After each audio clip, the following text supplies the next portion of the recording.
NCRB की report के मुताबिक साल 2013 से साल 2023 के बीच दलितों पर अपराध के मामले 46% बढ़ गए।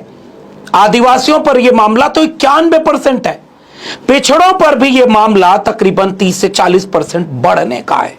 यानी पिछले 10 साल में इस देश के पीडीए के ऊपर, यानी पिछड़ा, दलित, अल्पसंख्यक, आदिवासी, आदि आबादी, ये जो वंचित शोषित तबका है, इनमें 10 साल में अपराध कई गुना बढ़ गया। लेकिन इस देश में आज भी इस बात पर चर्चा नहीं होती कि इन अपराधों के बढ़ने का दोषी कौन है।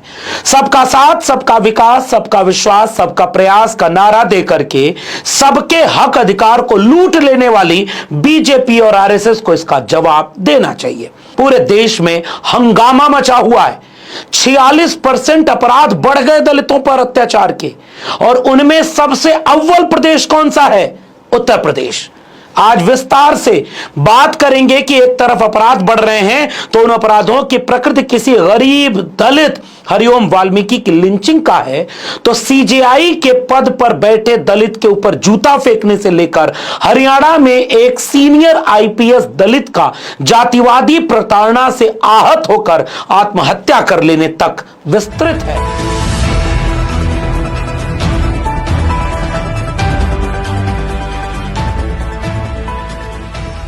आईपीएस ने आत्महत्या कर ली और जाति के आधार पर उसे अपमान किया जाता है, जाति के आधार पर उसके साथ भेदभाव हो रहा है। अगर आईपीएस के साथ इतना भेदभाव हो रहा है और फिर एक चीफ जस्टिस के ऊपर जूता फेंकना, और जिस व्यक्ति ने जूता फेंका वो ये कह रहा हूं कि मैं गोल्ड मेडलिस्ट हूं, इससे खराब बात और देश के लिए क्या हो सकती है? धीरे धीरे सभी इंस्टीट्यूशंस को ये सरकार बर्बाद कर रही है और किसी को भी न्याय नहीं मिल रहा। आप सोचिए, वाल्मीकि नौजवान के साथ आरोप चोरी का लगा करके किस तरीके से पीटा गया, किस तरीके से जाल ले ली गई, और ये पहली घटना यूपी में नहीं हुई है, पहले भी हुई है। और कथावाचकों के साथ क्या किया गया? उनके बाल काट लिए गए, उनकी ढोलक छीन ली गई, उन्हें पीटा गया। तो ये गंभीर विषय है, ये देश को न जाने किस दिशा में ले जा रहे हैं। इस देश में दलितों, पिछड़ों, आदिवासियों के हक, अधिकार, आरक्षण को लूटने के लिए पूरा देश निजी हाथों में बेच दिया गया है ताकि आरक्षण खत्म हो जाए, और संविधान को भीतर से खोखला कर दिया गया। गौर से पूरी रिपोर्ट को आखिरी तक जरूर देखिएगा। एनसीआरबी की रिपोर्ट के मुताबिक भाजपा और आरएसएस की सामंती, मनुवादी, जातिवादी सोच के चलते इस देश पर दलितों का उत्पीड़न बढ़ता जा रहा है, और यह कोई सामान्य प्रक्रिया नहीं है। इस देश में हरिओम वाल्मीकि रायबरेली का रहने वाला, जैसे ही उसकी लिंचिंग हुई, पूरे देश को सजग हो जाना चाहिए था कि जानवर को भी जिस तरह से कोई न मारे, इंसान होकर एक इंसान को उतनी बेरहमी से मारा गया। जेल हो गई कुछ लोगों को, मगर मानसिकता की जेल कब होगी? ये कौन लोग हैं जो इस तरह की प्रवृत्तियों को बढ़ावा देते हैं? ये वही लोग हैं जो उस तरह की प्रवृत्तियों को बढ़ावा देने के लिए परमात्मा ने मुझे इस काम के लिए चुना कि चीफ जस्टिस के ऊपर जूता फेंक दो। परमात्मा ने जो करवाया वो मैंने किया, मैं करता नहीं, महज साक्षी हूं। वो कौन सा परमात्मा है जो एक दलित चीफ जस्टिस के ऊपर जूता फेंकने के लिए एक मनुष्य को तैयार करेगा? ये परमात्मा का अपमान है कि नहीं? क्या परमात्मा किसी को जूता मरवाएगा? क्या परमात्मा कल किसी को हत्या करवाएगा? फिर तो सारे हत्यारे, सारे बलात्कारी, सारे अपराधी, दलितों पर अन्याय अत्याचार जो गांव गांव में कर रहे हैं, ये सब परमात्मा की मौत से कर रहे हैं। परमात्मा ने जो करवाया वो मैंने किया, मैं करता नहीं, महज साक्षी हूं। ये मानसिकता को बढ़ावा कौन दे रहा है? वो है भारतीय जनता पार्टी और आरएसएस। इसका सबूत देखिए कि जब से इस व्यक्ति ने जूता फेंका, बड़ा दिल दिखाते हुए बुद्ध और अंबेडकर को अपना नायक मानने वाले जस्टिस BR गवई ने यह बात बोली कि मैं स्तब्ध रह गया था, मेरे पड़ोसी जज भी स्तब्ध रह गए कि अचानक मेरे ऊपर जूते का हमला हो गया। मगर अब हमारे लिए वो बीता हुआ समय यानी इतिहास का एक पन्ना या अध्याय है। जस्टिस उज्जवल भुइयां ने कहा कि इस पर मेरी राय यह है कि वे देश के चीफ जस्टिस हैं, यह कोई मजाक की बात नहीं है। इसके बाद किसी को भी मैं किसी प्रकार का माफीनामा नहीं दिया। यह पूरे संस्थान पर यानी न्यायपालिका पर आघात है। फिर अचानक मुझे प्रधानमंत्री नरेंद्र मोदी का ट्वीट भी याद आ गया कि पूरा देश सख्ते में है, लेकिन सीजेआई के दरिया दिली की तारीफ कर रहे हैं। लेकिन उनकी तारीफ कौन करेगा जिन्होंने इसकी साजिश की? इन चेहरों को गौर से देखते हैं आप। ये वीडियो बनाकर कहते थे कुछ दिन पहले ही जब जूता चला था, कोई थूक दे तो थूकने की सजा सीजीआई पर क्या है, कोई मार दे, कपार लड़ा दे, मार दे, ये सब बात हो रही थी।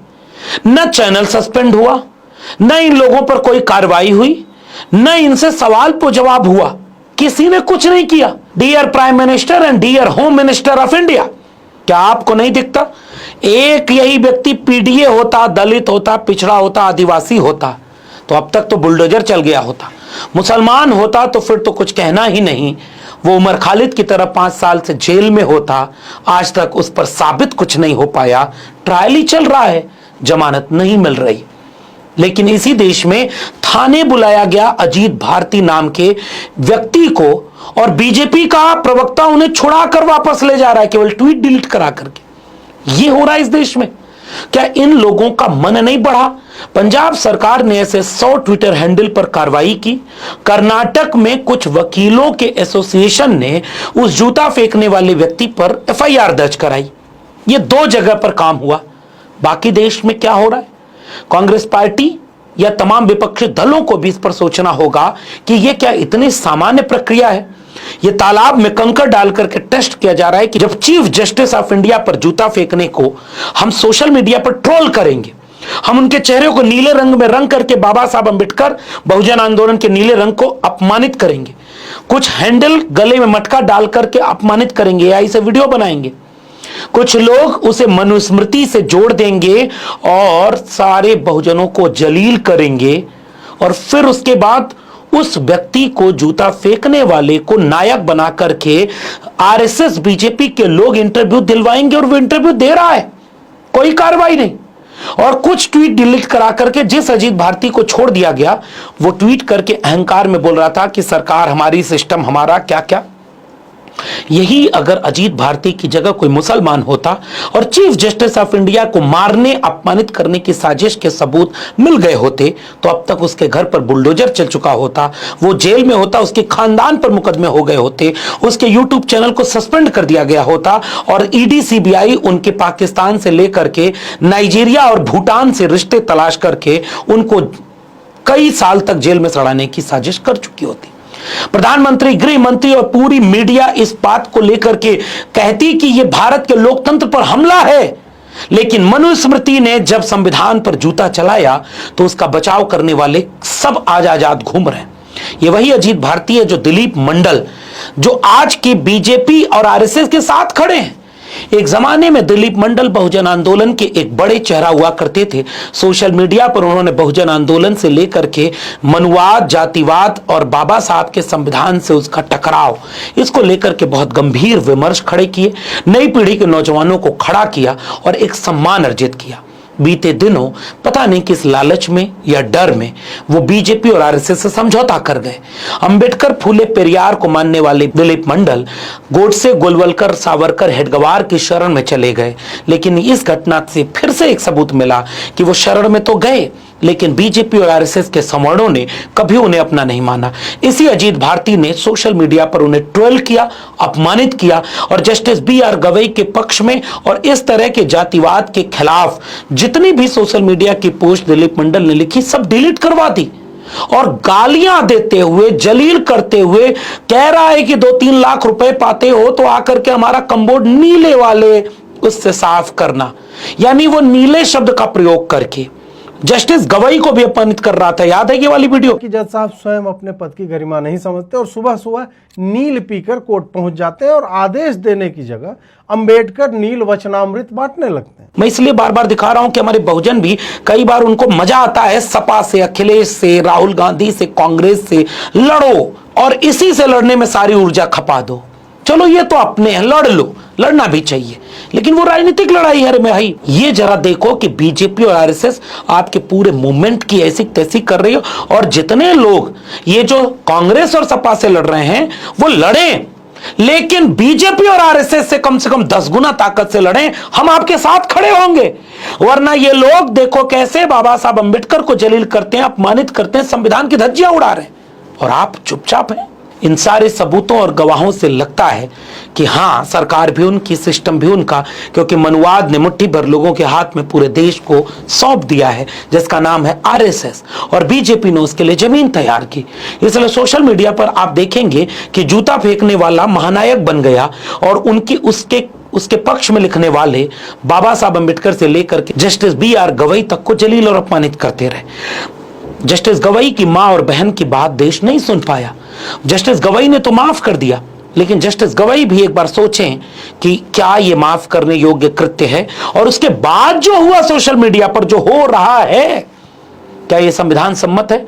अगर आप इन आरएसएस और बीजेपी के पौना रुपिल्ली के ट्रोलरों को अगर आप कंट्रोल नहीं कर पाए, तो गांव के जातिवादी तो और दमन अत्याचार दलितों पर बढ़ा देंगे, क्योंकि उनका मनोबल बढ़ रहा है, क्योंकि उनके पक्ष में मीडिया कभी ट्रोल नहीं कर रहा। मीडिया ट्रायल नहीं चल रहा है कि चीफ जस्टिस ऑफ इंडिया पर हमला, संविधान और लोकतंत्र पर हमला है, कोई टैगलाइन नहीं चली।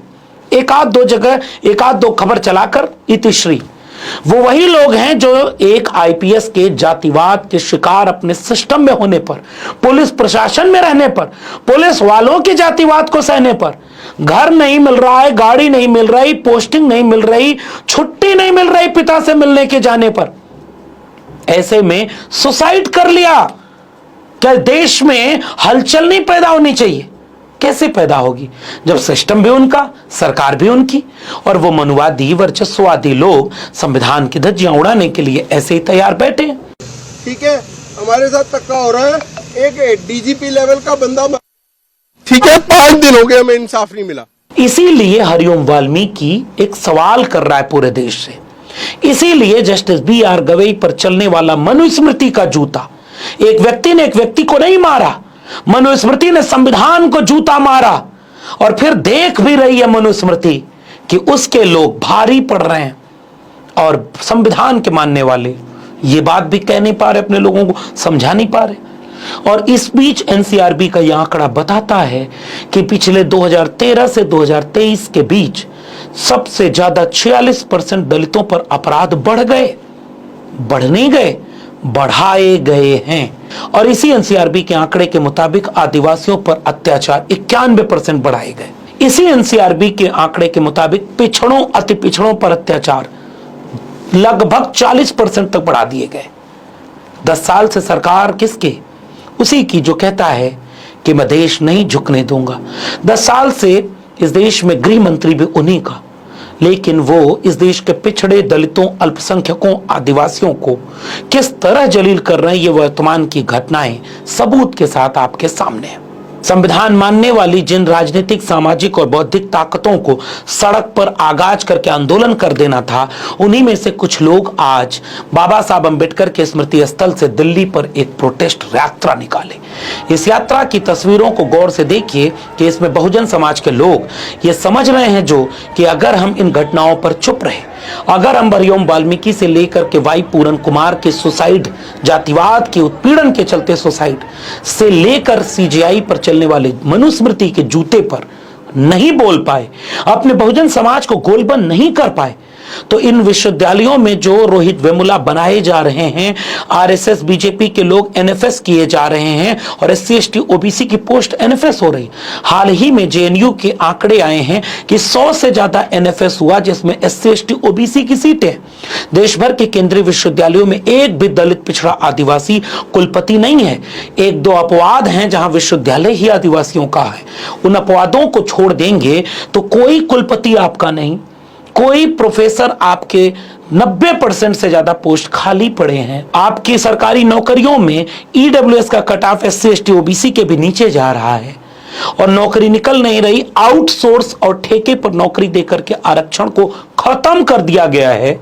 फिर भी संविधान बचाने की थोड़ी सी जो गुंजाइश बची है, अगर इस देश का SC ST OBC उसे भी नहीं बचा पाया, तो फिर बचाओगे क्या? वो सारे लोग जो बीजेपी और आरएसएस की बड़ी साजिश को अब भी नहीं समझ पा रहे, वो दोषी करार दिए जाएंगे। हर जय भीम बोलने वाला आपका हितैषी नहीं है अगर उसे बीजेपी और आरएसएस का ये खतरा समझ में नहीं आ रहा है। इसलिए सवाल करिए देश के प्रधानमंत्री नरेंद्र मोदी से कि NCRB के मुताबिक 10 साल में सबसे ज्यादा आंकड़े आपकी सरकार में कैसे बढ़ गए। इसका दोषी कौन है? आपने मनोबल बढ़ाया है और आपके योगी आदित्यनाथ उत्तर प्रदेश में देश का सबसे पहला सूबा है उत्तर प्रदेश जिसने अपराध की इंतहा कर दी। इसीलिए हमें अफसोस होता है कि बाबा साहब अंबेडकर के वारिस अगर उन्हें धन्यवाद दें तो एक बार सोचिएगा जरूर। ये तो वक्त है उनके खिलाफ क्रांति का बिगुल फूंक देने का, ऐसी तानाशाही जातिवादी मनुवादी सरकार को उखाड़ फेंकने का। लेकिन अगर इस देश का 90% पीडीए समाज SC ST OBC अभी भी ये लड़ाई नहीं लड़ पाया तो मुझे उम्मीद है कि आने वाली पीढ़ियां आपको माफ नहीं करेंगी।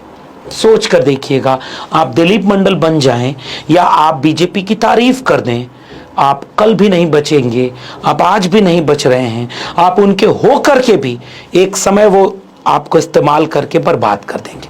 अखिलेश यादव का ये वाक्य आपको याद है कि नहीं? बीजेपी इस्तेमाली पार्टी है, वो पहले इस्तेमाल करती है फिर बर्बाद करके छोड़ देती है और सबसे ज्यादा इस्तेमाल दलितों, पिछड़ों, आदिवासियों को कर रही है। बीजेपी से अच्छा इस्तेमाल कौन करता है लोगों को?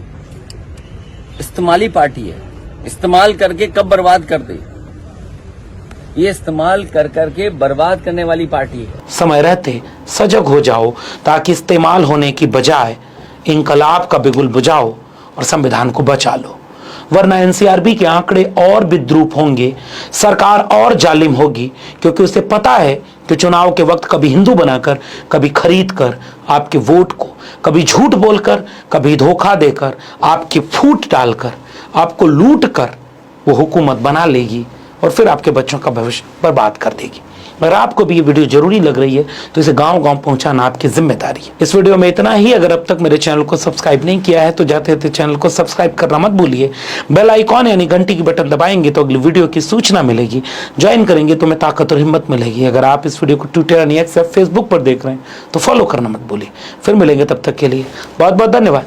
हमारे चैनल के साथ जुड़ने के लिए सब्सक्राइब करें और बेल नोटिफिकेशन दबाना ना भूलें।